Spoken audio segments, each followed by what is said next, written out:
naweza nikakiongea ni kwamba wanawake wengi waga wanaogopa kusema.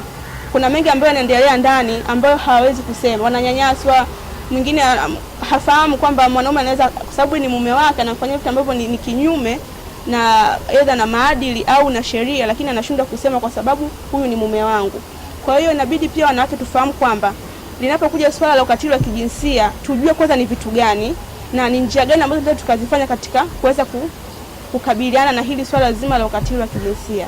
Nisiwe mwongeaji sana, kwa sababu nimesema sio issue ya kuongea mtu mmoja, bali ni issue ya mjadala. Kwa hiyo kwa kuanzia, tungemwomba dada Mwanahamisi Singano, mbobeza masuala ya kijinsia, aweze kutuelezea ni kuhusu swala zima la ukatili wa kijinsia na ni kitu gani ambacho yeye kama yeye anaona kwamba sisi wana ICT leo tunaweza kufaidisha nako katika swala zima la ukatili wa kijinsia. Karibu dada Mwanahamisi. Asante. Jinsia ni ukatili ambao kwa kama Kiswahili chake kinachosema, jinsia ni mwanamke na mwanamume.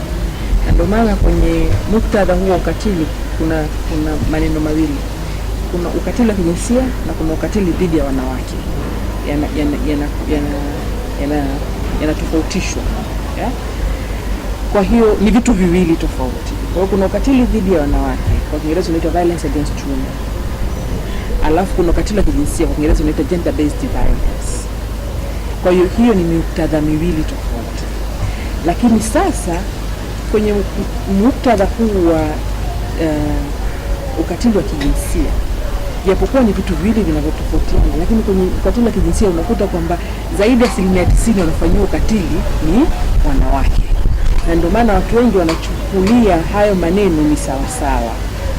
Tumeelewana mpaka? Kwa hiyo watu wengi wanachukulia ukatili wa kijinsia unamaanisha tu ukatili wa wanawake, lakini ni vitu tofauti. Kwa hiyo tunapozungumzia ukatili wa jinsia, tunazungumzia ukatili ambao anafanyiwa mtu kutokana na jinsia yake. Yaani ile jinsia ndio inayofanya yule mtu anafanyiwa ule ukatili. Kwa hiyo inawezekana ni mwanamume, inawezekana ni mwanamke. Wote hao wanafanyiwa ukatili. Na katika hali ya kawaida tumeona hivyo vitendo vikifanyika.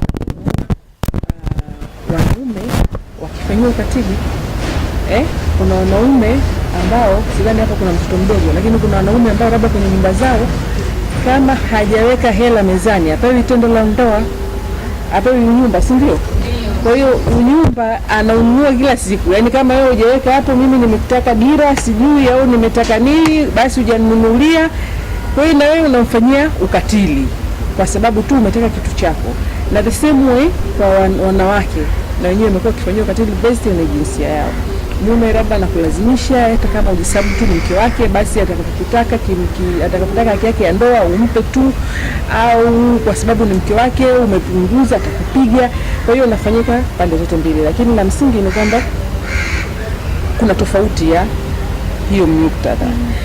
Na mara nyingi, kwa mfano, tunapozungumzia masuala ya sexual abuse au rushwa ya ngono, tunai-associate zaidi na ukatili dhidi ya wanawake. Sasa kwenye ukatili kuna ukatili wa aina nyingi sana. Kuna ukatili ambao mara nyingi tunasema unafanyika ndani.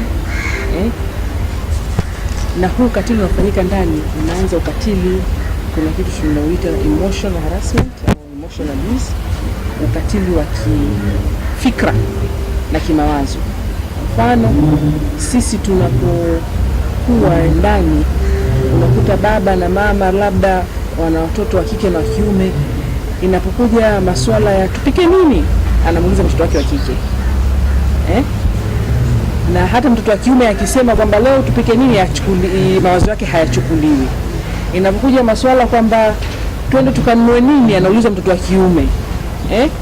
Kwamba leo humu ndani bwana nataka sisi tununue hiki, baba anachukua mawazo ya mtoto wa kiume, mtoto wa kike.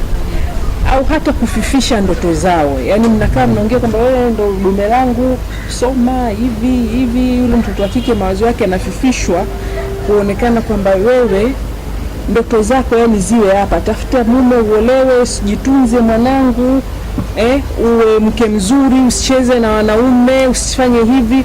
Kwa hiyo unafanyia ukatili wa kuto kumjenga mawazo yake. au ukatili hata watoto tunavyokuza wadogo. Mtoto wa kiume unampa vigari, ana explore. Mtoto wa kike unampa midoli, unamjengea, kwa Kiingereza tunasema una box the imagination. Kwa hiyo unaanza kumtengenezea mazingira kwamba mtazamo wako wewe inabidi ufungwe hapa na mtazamo huu ufungwe hapa. Kwa hiyo unakuta watoto wa kiume wanaenda nje, wanaenda kucheza mpira, wanaenda connect na wenzao, lakini watoto wa kike wako confined ndani. Kwa hiyo unapokuwa wakubwa tunasema kwamba mtoto anaenda shule anakosa confidence, hafanyi vizuri. Ni ukweli kwamba wanawake wengi hawafanyi vizuri kwa sababu tangu wamekuwa wadogo wamefanyiwa ukatili wa kifikra kwamba wewe you are less of a human being, yani hutakiwi kuwa huko nje, ile sio nafasi yako. Kwa hiyo unakuta sasa hivi tunavyo wasukuma huku wanawake mwende sijui kwenye siasa, wanawake mwende kufanya kazi, wanaenda, lakini ndio performance yao unakuta sio nzuri. Tunawabunge kwa mfano wanawake yani asimame aongee kitu chenye mashiko, they struggle, yeah? Sio kwa sababu tu wamezaliwa wao kwamba wana akili ndogo, lakini kwa sababu wakati katika udogo wao, wakati wanakuza tu wanafanyia ukatili wa kimtazamo na the intelligence tulizifunga, tukawafanya wao wawe less of human being, wakakosa confidence, wakakosa exposure. Matokeo yake sasa tunatengeneza watu wakubwa ambao they feel inferior. Hata unakuta mama ana sasa hivi ana maisha yake, lakini bado anajiona kwamba lazima awepo mtu mbele yangu, lazima awepo mwanamume mbele yangu, yeah? Au nyumbani tu yani umekaa kubadilisha tu kitasa, yani tumeblock na our mind kwamba hiki si kitu ambacho mimi nitatakiwa kukifanya. Kwa hiyo we limit exposure yetu, na hii tumeona athari zake kwenye baadhi ya nyanja ambazo wanawake wapo. Kienda wakati harakati za kumtoa mwanamke kwenda kwenye kazi zimeanza, tulikuwa tunawapa hiyo mitazamo kwamba mwanamke wote utaenda kuwa secretary, mwanamke wewe utaenda labda ukijikazi sana utakuwa mwalimu, ukifanya hivi. Unakuta kwenye sector sijui engineering, mineral huko, yani wewe mwenyewe you cannot feel kwamba mimi mtoto wangu wa kike anaweza akaenda huko. Kwa hiyo ni ukatili za kimawazo na kimtazamo ambao tunawafanyia, na matokeo yake imetengeneza vitu vinavyoitwa gender roles, kwamba mwanamke anatakiwa afanye hiki, mwanamume anatakiwa afanye hiki. Mwanamume anakuwa shuhudu kwamba yeye ndo ana nguvu, mwanamke anatakiwa awe ashuhudi kwamba yeye hana nguvu, ambapo kihalisia hatuna ushahidi wa science unaonyesha kwamba mwanamke hana nguvu. Lakini mimi nikipigwa leo, my first instinct kama mwanamke haitakuwa kurudisha ngumi, yani nikijitahidi sana instinct zangu itakuwa tu ni kujihami, lakini tunafundisha watu wa kiume kwamba akipigwa ngumi naye atarudisha ngumi. Kwa hiyo tunahisi tunapigwa kwa sababu ya zile jinsi tulivyokuwa boxed katika akili zetu. Kwa hiyo ni aina moja ya ukatili. Aina nyingine ya ukatili ni ukatili sasa tunaita physical violence. Physical violence ndio hii sasa, umepigwa, umepigwa, umeumizwa, umejeruhiwa, umeuliwa, yani unapata physical pain, yani ni ule ukatili ambao unahusisha wewe na anayekufanyia ukatili kushikana. Kwa hiyo kuburuzana, ambao wewe tunajua wengi wanaofanywa hivi ni wanawake. Na aina ya tatu kuna verbal abuse, na hii ni abuse na harassment za kutukanana. Umepita hivi au mtu sio tu kutukana, yani kukuvunja moyo. Umepita mtu anakuambia hujapendeza, au umepita mtu anakuambia au mwenyewe unatembea tu huku mtu anaiba Dodoma, Singida, Arusha, Tanga, yani kiasi kwamba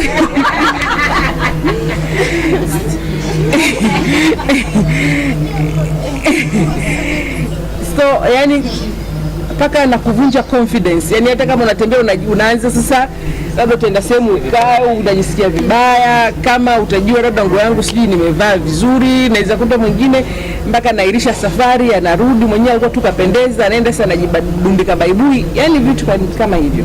Kwa hiyo kuna ukatili huo wa maneno, na tunafanyiwa sana sisi wenyewe kwa wenyewe, wanawake kwa wanawake, lakini tunafanyia pia wanawake kwa wanaume.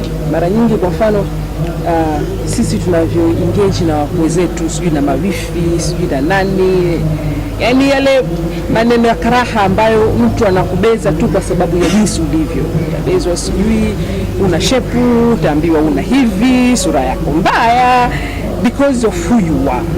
Yeah?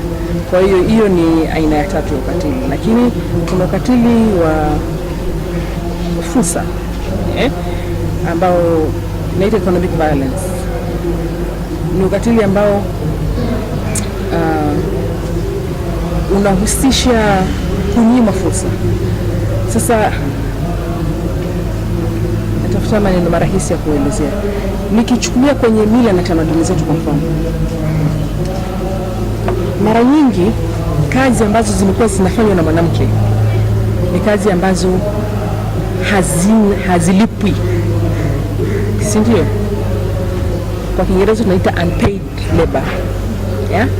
Kazi zote ambazo wanawake wametakiwa kuzifanya, kuosha vyombo haulipwi, kupiga deki haulipwi, kupika haulipwi, kufua haulipwi, kuangalia watoto haulipwi, kwenda kuangalia mkweo haulipwi. Yani yale majukumu ya kila siku ya kurani maisha yamefanywa, zimekuwa kazi za kike na zimekuwa hazilipwi.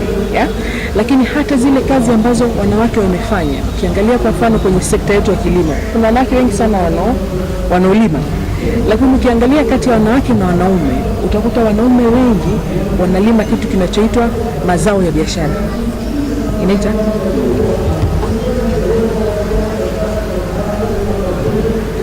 wanaume wanalima mazao ya biashara, korosho, sijui pamba, kahawa, mawese. Lakini wanawake ndio wanalima mchicha, matembele, mahindi, vile vitu ambavyo analima anakuja kula nyumbani. Yeah? Lakini mwanamume analima anaenda kuuza. Na hata kama mwanamume, mara nyingi inaonyesha hata hayo mazao ya biashara wanawake ndio wanaolima, lakini anakuwa hayamiliki, si ndio? Kwa hiyo kama mke unaenda unapalilia shamba, unafanya nini, ukishapanda kishaiva, unachokimiliki wewe ni bustani yako ya matembele, na nini ndio utaamua leo nipike, leo nikauze, leo nifanyaje. Lakini japokuwa walilima sijui korosho, sijui lifanyaje, lakini mume ndo anakuja anazichukua, anaenda kuuza na anapanga matumizi ya zile hela zitatumikaje. Kwa hiyo tunaita ukatili wa kiuchumi, kwamba wanawake wamenyima vitu vyote wanavifanya wanawake vimekuwa haviwapi return of their labor. Kwa hiyo kazi ya mwanamke, nguvu ya mwanamke imekuwa ikitumika kama nguvu bure. Wewe unaenda tu unafanya kazi kwa ajili ya kusustain. Mwanamke mmoja kati ya wanawake watatu anafanywa ukatili kabla hajafika miaka 18. Umenielewa? Yaani mwanamke mmoja kati ya wanawake watatu atakuwa ameshafanywa vitendo vya ukatili kabla hajafika miaka 18. Maana hao wawili walobaki hao wanaanza kufanywa kuanzia miaka 18 mpaka wakifika miaka 40. Tukichukulia kama tutakuwa tunapima vitendo vya ukatili kwa wanawake wa miaka 40, maana hakuna mwanamke ambaye atakuwa hajafanywa vitendo vya ukatili, sivyo? Kwa hiyo ni vitendo ambavyo wote sisi tunaviishi. Kwa hiyo mimi am not the best person kuanza kukuambia kwamba I'm not the best person kuanza kukufundisha kuhusu ukatili, lakini what I can do ni tunawezaje kuzungumza kuhusu ukatili, si ndio?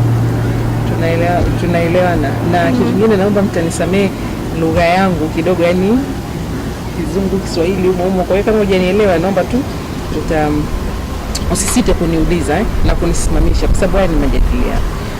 Kwa hiyo kwa kuanzia, tuko kwenye siku 16 za kupinga ukatili. Ni siku 16, sio siku moja. Kwa hiyo zinaanza tarehe 25 zinamalizika tarehe 10. Kwa hiyo tunabakiza kama siku 3 hivi kumaliza siku 16. Tunaziita 16 days of activism, yani ni siku za harakati na harakati za kupinga ukatili. Lakini kwa bahati mbaya sana hizi siku zimekuwa zinaadhimishwa sana na watu ambao kwenye mashirika sio kiserikali ndio ambao wanaziadhimisha. Lakini kwa vyama, kwa mfano kama ACT, chama ambacho tunasema chama cha wanaharakati, tulitegemea na nyinyi kwenye hizi siku 16 na nyinyi mngefanya harakati za mambo ya ukatili, kwa sababu ndio mahala pake. Ni siku ambazo zinatambulika dunia nzima, na tunapozungumzia ukatili una sura nyingi sana, na si swala tu la kwamba nimepigwa, lakini ni swala la kwamba nimedhulumiwa nafasi. Kwa mfano, ni swala kwamba sipewi fursa. Tunazungumzia Tanzania ambayo kuna wanawake wachache sana kwenye siasa, na wengi hapa kuuliza kwa nini wanawake wako kwenye siasa, watakwambia kwamba siasa ni ngumu. Umeelewa? Yaani siasa zina ukatili huko ndani, mtapandishwa, mtaekwa ndani, vurugu, sijui kesho kuna polisi, kesho kuna hawa wanasiasa wenzetu wanaume, yani kuna vurugu nyingi. Ndio maana mtu anaona kwamba sisi tutawasupport, nyinyi fanyeni, sisi huku tutawasupport, kazi yetu tutakuwa tukupita nyumba kwa nyumba, lakini mimi kugombea, si ndio? Na hata wachache wanaogombea wakishapanda tu pale, mwanamke ataanza kwamba huyu sijui kachika, huyu sijui katembea na huyu. Hizo ni aina ya ukatili. Kwa hiyo binafsi yangu ilikuwa kila siku napata shida kwamba kwa nini vyama vyetu au si wanasiasa hawachukui hizi siku 16 na wenyewe kama siku za kuangalia na kutafakari na kupiga kelele yale mambo ambayo yanasababisha ukatili kisera, taratibu, lakini pia katika maisha yetu ya kawaida, hasa kutoka kwa wao walipo, lakini pia kukizingatia kwamba wao wana sauti ya kusemea. Kwa hiyo tumelifanya limekuwa swala la NGO, na ndio maana haishangazi kuona kwamba sasa wengine haelewi kwamba mimi siku 16 zinanihusu. Kwa majina naitwa Mafuta na Chuma, mbunge wa jimbo la Mtwara mjini. Nitakuwepo katika sherehe ya miaka miwili ya Icon TV Disemba 22. Happy birthday, happy birthday, happy birthday to you all.